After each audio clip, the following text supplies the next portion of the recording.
Sonic, you're listening to the voice of HGS.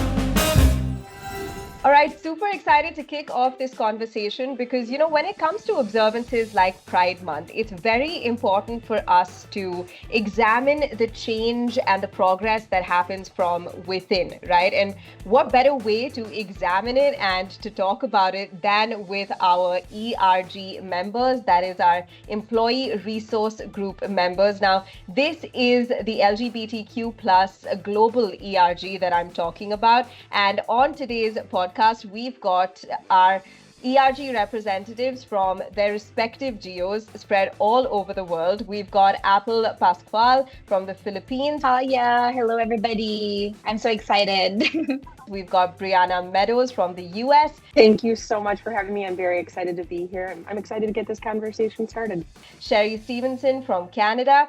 Hi, thank you. I'm excited to be here as well. It's going to be a great information session. Valentina Carpintero from Colombia. Hi, team. And Ranjani Rangarajan from India. Hi. It's such a pleasure to be here as always. I'm sure it's going to be great. So let's kick it off. I think, Ranjani, going to rope you into the conversation first. When it comes to an employee resource group, one of the most wonderful things about it is that it really allows a space for employees to get involved in something they're passionate about. It's all voluntary and it's all driven by the community of professionals that, works within the organization, right? So what really inspired you to get involved with the ERG? How did you kind of envision its impact, not just for the LGBTQ plus community, but also for the culture of our organization as a whole? The LGBTQ ERG is part of our global DEI team, of which I'm a part of, and we're based out of India. And while we're constantly looking for meaningful ways to be inclusive, the challenge here lies in, getting this message across to every corner of the organization. And that's where the global ERG comes into the picture. So the global ERG, it brings together a bunch of individuals from across our global footprint. These are people who are allies and advocates and representatives of their own geographies, of their respective geographies. They are our local brand ambassadors, so to speak, who then put together their local ERGs, which are spaces for our employees to foster change from within. So how this ERG works is, and we are not strangers to one another, this group of people, we meet every month to discuss both our global as well as our, geo-specific initiatives. And we try and figure out ways to help each other in this cause. This is then filtered down to each geo through our local ERG teams. Now, truth be told, we're a very young ERG. We're only about a year old. But we're also confident that this group coming together will set us up for success. And as with any ERG, Ahalya, we are constantly looking for folks who are passionate about the cause to join us. So for anyone watching, if you would like to be part of our local or our global ERG, please reach out to any of the people here or drop us a line at dei@teamhgs.com.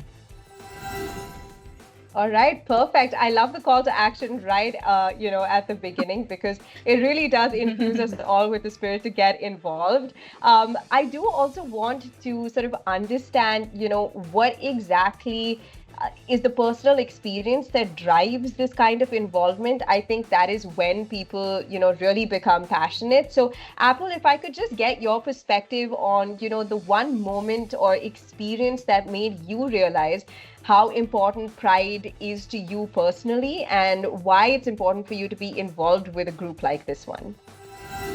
Hi, thanks, Ahal. Yeah, that's actually a very powerful question and very dear to me. As someone who is also part of the community, I realized how important Pride was to me personally. It wasn't just one big moment, one aha moment, but it's a deep shift during my very first Pride parade. Before that, I understood Pride as just a concept. It's a protest, it's a celebration, it's a historical movement. But experiencing it in person, it really changed everything for me. Like when you're part of the parade, you walk through the streets, I was surrounded by incredible joy, resilience, and open self-expression. And it wasn't just, the colors or music. You know how Pride is. It's full of colors, rainbow Yeah. colors, right? It was the sheer variety of people, their stories, and identity celebrating openly. So I saw people who are like me, people who had fought for their rights, and those just finding their own voice, all together in one place, a place of full acceptance. So that was very inspiring for me. So in that moment, I understood that Pride is more than just an event, it's a living symbol of visibility, unity, and how vital it is to live authentically. That's very important. It reminded me of the progress. I know there's still a long way to go, but there has been some progress made already. There's also ongoing struggles, the strength that we find when we come together. And that strong feeling of belonging and seeing marginalized identities celebrated so openly, it really showed me how crucial Pride is, not just for the wider community, but for everybody, for every single one of us within it.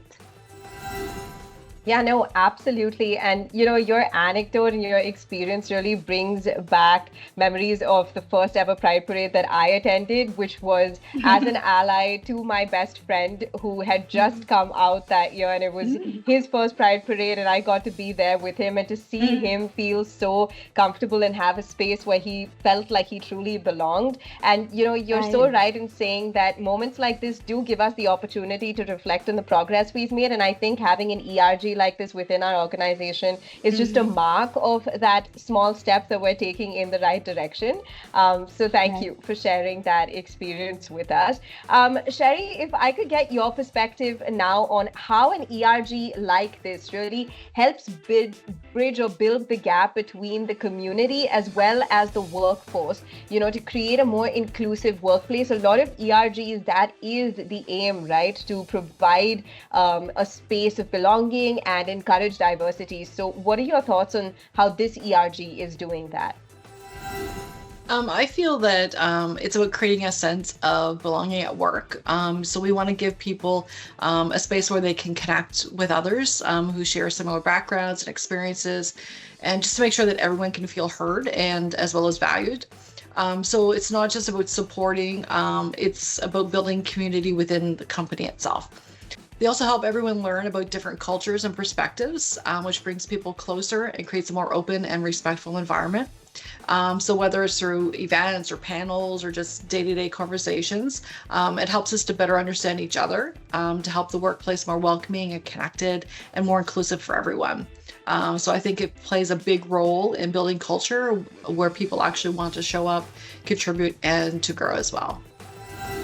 Absolutely. And, I think it's really significant that it happens, kind of by the professionals for the professionals, because then it doesn't feel like a mandate of any kind and actually feels like a very welcoming space that allows, people outside of the community also to participate and, do it on their own terms and, start a conversation. So I think that that's very valuable. I also think it's important. What we see is the ERG interaction and how we're trying to make this make our workforce more accepting of people of the LGBTQ plus community. But I feel like we have a slightly larger reach as well. And that is by helping the people in front of us, our employees, in becoming more accepting, we also have a ripple effect in terms of the families that they go back home to, right? And hopefully we have an impact there as well. Right? When we as a community kind of grow in our thought and in our outlook, we also feel like a lot of this gets percolated down to families and how that kind of helps them. Speaking about families, I do agree, Ranjani. There are also several people perhaps who are not open at home to their families. So being able to be authentic at the workplace, it's very impactful because they can be themselves. There is a place for them that truly accepts them. They say that, in our community, we choose the family that we have, right? So when we go to the office, office and we get to be who we are, we become more productive because that's not something that we have to worry about. So it's very important that we do have these ERGs at work because this will make our employees happy, right? 100%. I think, first of all, such valuable perspectives there, especially, the one about it reaching families and home. And also, I think everybody deserves to have a place, one place at least, where they feel like they can truly be themselves. And it's such a wonder that that can be your workplace, right? Because you end up spending so much time there. And Yes, it's exactly. yeah, and it's so important that you feel like you belong, because imagine having to hide even there, right? So Yes. a fantastic sort of reason for why ERGs are a great space to make that happen. Valentina, if I could rope you into the conversation now to ask you about allies, right?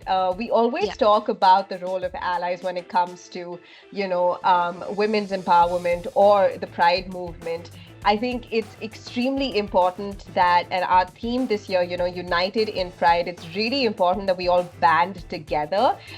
So exactly, how can allies get involved, and what is their role in making this ERG successful? What kind of space do they occupy in it?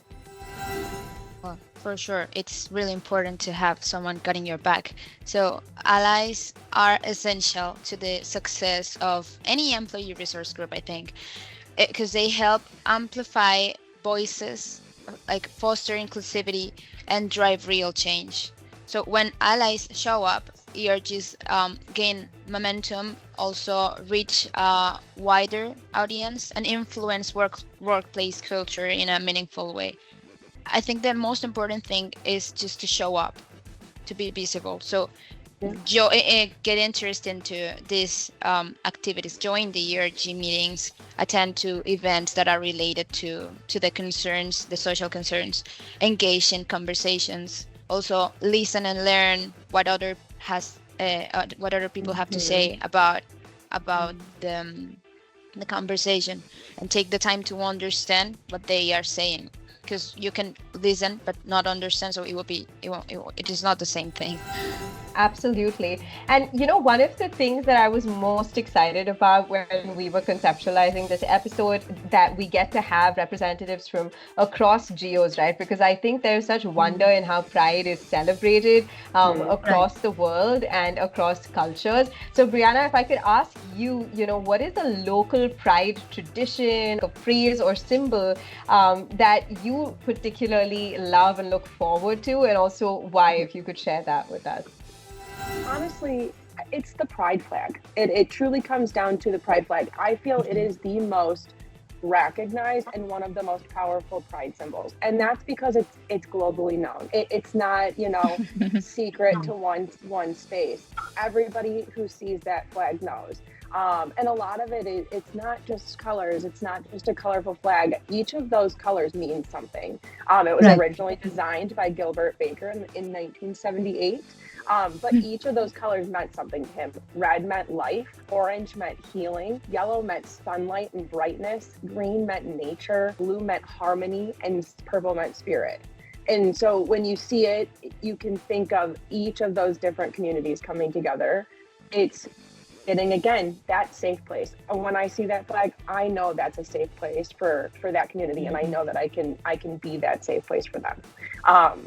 So it's definitely, I know that it's, it's the most known, it's the biggest one, but it really means more than just a colorful flag, and it means more to everybody who's in that community. I mean, I also think it's particularly relevant for two reasons, right? One, given the times that we're living in, I feel like the meanings behind those colors kind of should be uniting all of us, regardless of, whether we're in the community or not. And also, I think the idea of visibility. So yes, while it's the most known, it's also important to celebrate that visibility a lot of the time, because like you said, it's not something that's hidden, and it shouldn't be, right? It should be out in the open. And I'm so glad that we could all get together and have this very valuable conversation.